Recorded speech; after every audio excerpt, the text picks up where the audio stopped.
안녕하세요. 레벨 다이어트 운영자입니다. 이번에는 레벨 다이어트 이북 챕터 2에 대해서 설명을 해보겠습니다. 챕터 2.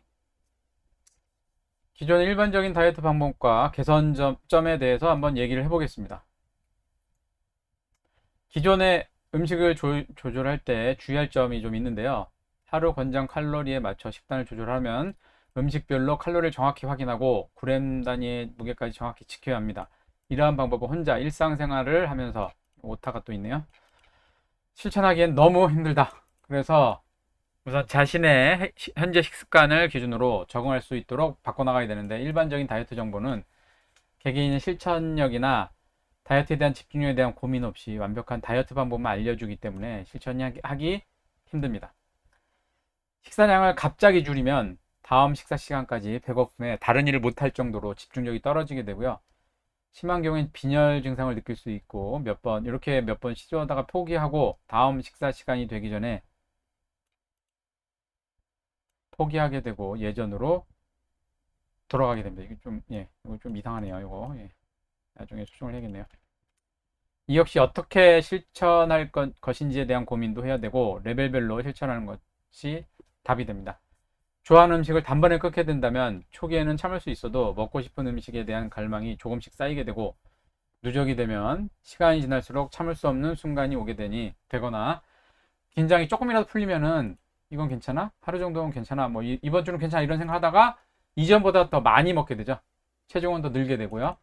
이런 걸 반복하다 보면 체중은 이전보다 늘어나고 건강도 해치게 됩니다. 그래서 평소 습관 기준으로 줄여나가는 거를 하는 게 중요한 거고요.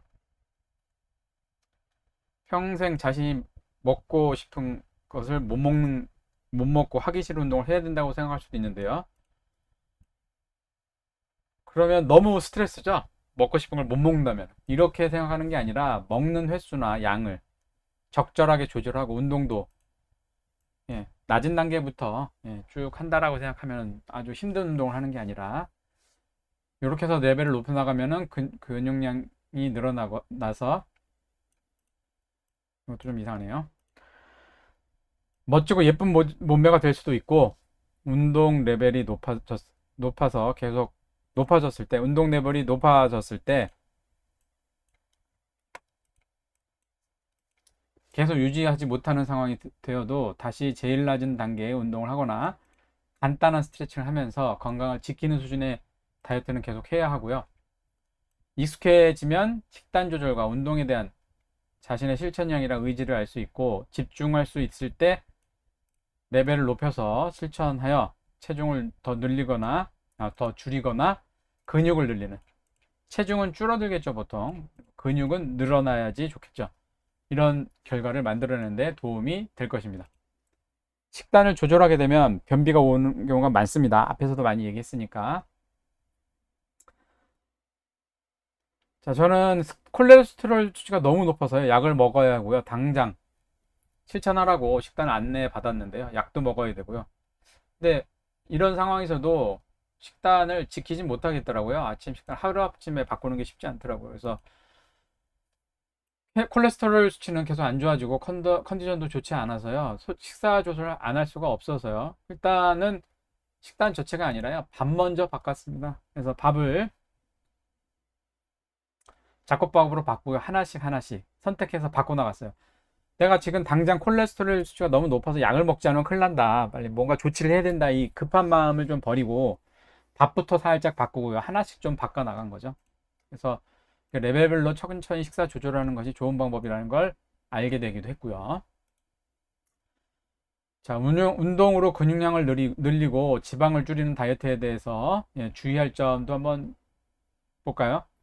근력 운동으로 근육량을 늘려서 기초 대사량을 증가시키고, 유산소 운동으로 지방을 소모시켜서 다이어트에 좋은 효과를 볼 수 있습니다. 그리고 운동할 때는 부상을 조심해야 되는데요. 가능하면 인터넷에서 찾아보거나 서적, 전문가 등의 조언 등을 통해 부상이 없는 정확한 동작을 습득하고 시작하는 것을 권합니다. 다이어트 하려고 하는 운동이라고 하면은 부상은 조심하셔야겠죠.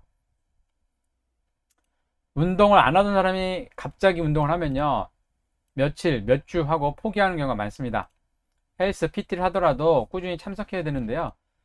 운동하러 갈 시간이 되면 심리적으로 힘들고 싫어하는 운동에 대한 스트레스가 쌓이다 보면은 여러 가지 합리화하는 이유를 생각해서 안 가게 되기도 하고요. 이상하게 PT 시간만 되면 약속이 생기거나 할 일이 생각나는 경우가 많을 거예요. 그래서 우선 스트레칭이라도 꾸준히 하는 것이 필요하고요. 익숙해지면 조금씩 운동해 보는 것도 좋은 다이어트 방법이고요. 아무리 해도 운동하기 싫으면은 스트레칭만이라도 하시면서 식단 조절로 다이어트를 할 수도 있는 겁니다. 보조식품이나 약을 사용하는 다이어트. 요즘 보조식품이나 약, 특히 약이 식욕을 억제하면서 살이 빠지는 그런 약들, 좀 비싼 약들이 요즘 많이 나와 있죠. 근데 차이점이 있습니다. 가능하면은, 자, 한번 볼까요? 식욕을 떨어뜨리는 약이 있어요. 근데 이걸로 식사량 조절을 하는 경우도 있습니다. 근데 모든 약은 부작용이 있고요. 식욕을 떨어뜨리는 것은 건강하고 상관이 없습니다. 건강한 식단으로 다이어트 하는 것이 더 좋은 방법이 되겠죠. 다이어트에 도움이 된다고 홍보하는 많은 보조제나 약이 있습니다. 이런 것들은 체질에 따라 효과가 없을 수도 있어요, 자신에게. 그리고 부작용이 있는 경우도 있어서 자신에게 맞는 제품을 구하기가 쉽지 않습니다. 그리고 자신에게 맞는 제품을 잘 선택해서 체중을 줄일 수도 있겠죠. 이 보조제라고 해야 되나요? 요런 거, 약이나 이런 건 자신에 좀 맞는 체질에 잘 맞는 거를 골라야 된다고 하더라고요. 근데 이걸 계속 먹다 보면은 보조제나 약에 계속 의존할 수는 없지 않습니까? 오래 먹을 경우에 부작용의 가능성도 높아지고요. 그래서 약을 먹는 것으로 운동이나 건강한 식단, 약 먹는 것으로 운동이나 건강한 식단으로 만들어지는 건강한 신체는 만들 수 없다라는 것도 꼭 알고 계셔야겠죠. 일반적인 다이어트 방법과 레벨 다이어트에 대한 필자의 경험을 정리했습니다. 이거는 제가 이제 경험했던 거를 여기다 다 못 적을 정도로 여러 가지 방법을 정리해 놨어요. 그래서 그 다이어트를 만약에 관심이 있어서 저랑 같이 하실 분들은 제가 하루 10분 정도, 한 2, 3일에 한 10분 정도 통화하면서 제 경험을 전달해 드리고 어떤 식으로 조언을 좀 해드리려고 합니다. 그래서 제 경험을 여러분이 좀 이 방법에 대해서 확실하게 이해하시라고 쭉 넣어놓은 것들이 있는데요. 뭐 반복되는 내용도 있고, 예, 짠맛, 단맛, 이것도 뭐 중요한 내용인데요. 이런 것들이 좀 있는데 한번 쭉 읽어보시고요.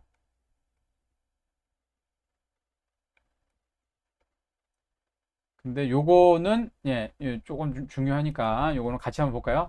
짠맛, 단맛에 대한 적응. 자, 소금은 필수 요소입니다. 꼭 있어야 돼. 어느 정도 양은 먹어야 돼요. 근데 결핍되면 안 되는데요. 매일 필요량 이상을 먹게 되면, 그러니까 하루 권장량 이상을 계속 먹으면요, 건강에 심각한 문제를 일으키게 합니다. 참 특이하죠. 소금은 아예 없으면 안 되는데요.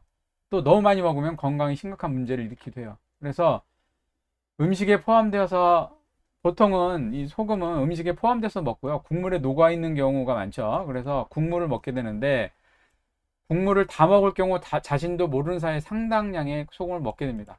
예를 들어 아침에 부대찌개, 점심에 삼계탕, 저녁에는 김치찌개를 먹었다고 생각해 보면요. 자, 국물까지 다 먹었어요. 소금량 얼마나 될까요?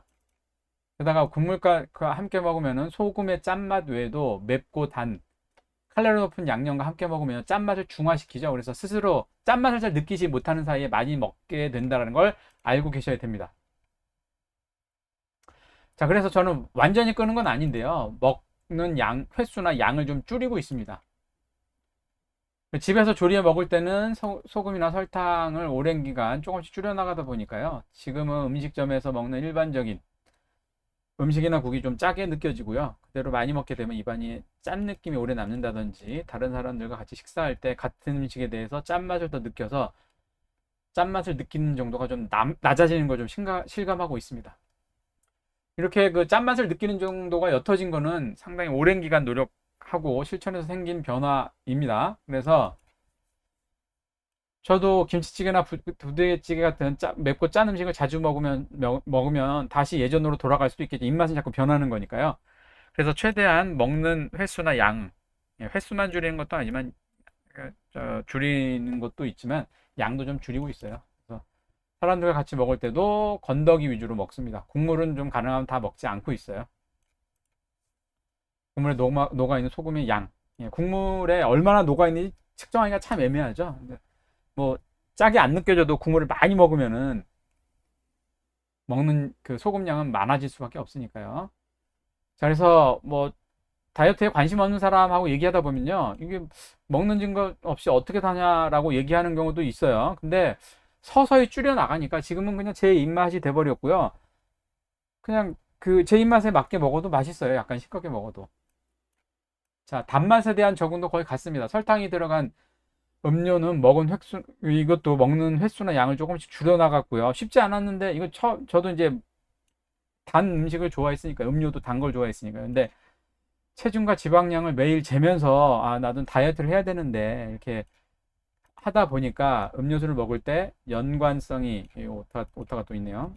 있다는 걸 확실하게 느끼기 때문에 먹는 횟수나 양을 줄이는데 도움이 됐습니다. 도둠? 예, 도움이 되었으며, 설탕을 찍어 먹거나 음식에 넣어 먹을 때도 아예 넣지 않는 걸 먼저,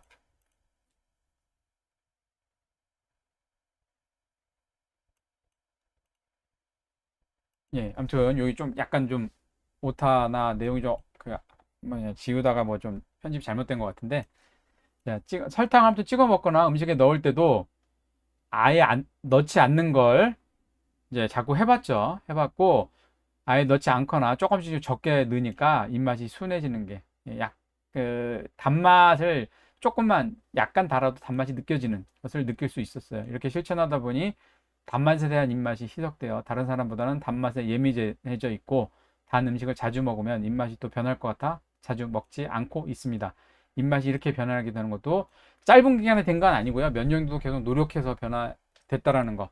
예, 오랫동안 천천히 적응하는 과정이었고요. 입맛이 다시 돌아가지 않게 신경은 쓰고 있습니다. 그리고 이런 것들 반복될 만한 것들은 조금 넘어가고요. 한번 읽어보시고요. 네, 그래서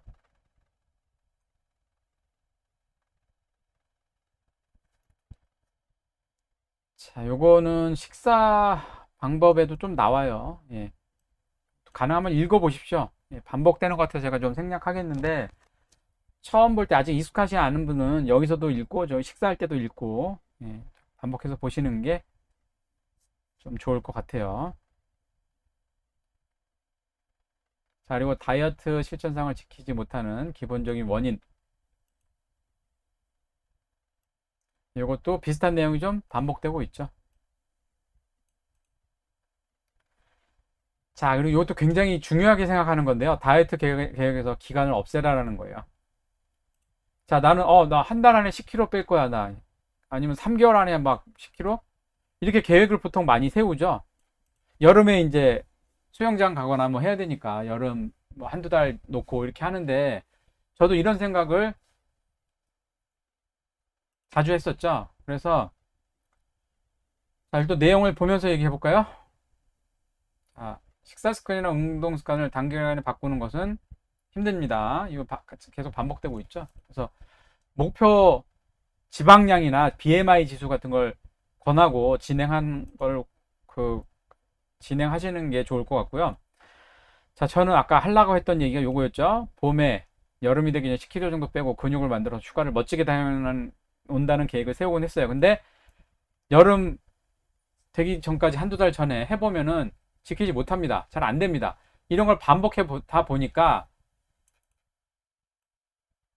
결국은, 올해 하려고 했는데 안 됐어. 내년에 하려고 안 됐어. 내후년에도 안 됐어. 계속 이렇게 반복하다 보니까, 이게 차라리 1년 정도 해서 만약에 올해 봄에 계획을 세웠어. 그러면 올해 여름 말고 내년 여름에 확실하게 하자. 뭐 이렇게 생각한 거죠. 그래서 기간이 중요한 게 아니라 다이어트에 성공하는 것이 더 중요하다는 판단을 했고요. 실제 다이어트 하는데도 목표 BMI 지수나 체중을 두기는 하지만 기간을 두고 있지는 않습니다. 봄에 노출이 많은 여러분을 위해서 다이어트 결심을 하고 3개월 계획을 세웠는데 실패를 거듭하다 보면 몇 년이 지나 요연산으로 곤생하는 자신을 보고 있을 것인지, 레벨별로 꾸준히 해서 시간이 좀 걸리더라도 성공한 자신을 보고 있을지는 계획을 잘 세우는 데 달려 있습니다. 자, 다이어트 할 때 가족이나 친구 등 주변 환경도 중요한데요. 주변에 가족이나 친구, 동료들은 처음엔 격려를 해주다가 식단 조절한다는 선언을 하고 얼마 못 가 참지 못하고 먹는 걸 볼 수 있어요. 근데 이러한 상황을 한 번만 보는 게 아니죠. 주변 사람들은 여러 번 보게 되면은 당사자를 위해서겠지만 비난을 하게 됩니다. 그러면 뭐 그 다이어트에 이렇게 도움은 안 되겠죠. 주변 사람이 이렇게 하면은. 근데 레벨 다이어트를 안다고 하면은 며칠 참고 먹었는지, 어제는 어떻게 먹었는지, 체성분은 어떻게 되는지, 체성분의 변화는 어떻게 되는지 이런 것들을 본인이 이제 뭘 먹고 어떻게 했는지 기억을 할 수 있도록 자꾸 물어봐 주고 격려를 해야지, 비난을 하면은 힘든 다이어트를 더 힘들게 하거나 포기하게 할 수도 있습니다. 그래서 자신이 레벨 다이어트를 하게 되면은 주위 사람에게도 레벨 다이어트를 알려주고 격려를 부탁해야 될 것이고요. 다이어트라는 것이 오랜 기간 실천해야 되는 건데요. 비난만 너무 심하게 하는 지인에게는 가능하면 다이어트를 알리지 않는 것도 좋은 선택이 될 겁니다. 그래서 다이어트 방법에 대해 지인들에게 이해시키고 격려받을 수 있는 상황을 만든다는 것도 굉장히 중요한 일이라고 생각합니다. 자, 근육량 뭐 이런 거 용어가 자주 나오니까 간단히 한번 정리해 보면은, 근육량, 뼈에 연결되어 운동을 유발하는 골격근, 평활근, 신장근 등 몸 전체에 있는 근육량인데요.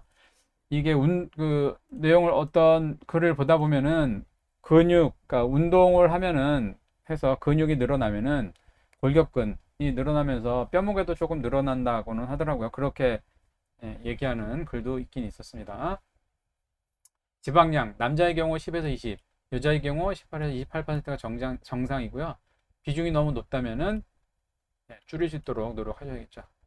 뼈무게, 근육운동과 관계가 있다는 의견도 있습니다. 고연령이 됐을 때 골다공증 예방을 위해서 근육운동과 함께 식단이나 칼슘 영양제를 먹을 필요도 있겠죠. 자, 키가 클수록 BMI 지수, 키가 클수록 몸무게가 많이 나가게 되죠. 키가 작은 사람하고 큰 사람하고 몸무게로 비교하면 안 됩니다. 그래서 체중이 다른 사람들과 그 신장이 다른 사람이 되겠죠. 신장이 좀 다른 사람들과 비교할 때 참조할 수가 있는데요.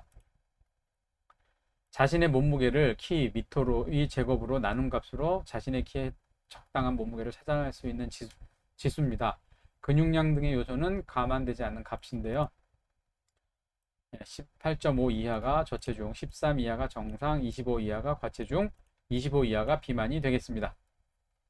그래서 앞에서도 얘기했지만요, 킬로그램, 몸무게, 단순 몸무게보다는요, BMI 지수나 근육량, 지방량으로 하시는 게 좋아요. 요요 현상, 체중을 감량했다가 유지 못하고 살이 다리 찌는 현상이에요. 예전 체중으로 돌아가는 것이 아니라 다이어트 이전의 체중보다 더 늘어나는 경우도 많아요. 이런 요요 현상을 발생하면은 건강에도 악영향을 끼치고요. 자, 기초 대사량, 가만히 있어도 생명 유지를 위한 활동에 소모되는 열량으로 근육량이 많고 건강 상태가 좋을수록 높아진다. 이것도 개인차가 있겠죠. 자, 그래서 챕터 2도 여기까지 설명하겠습니다.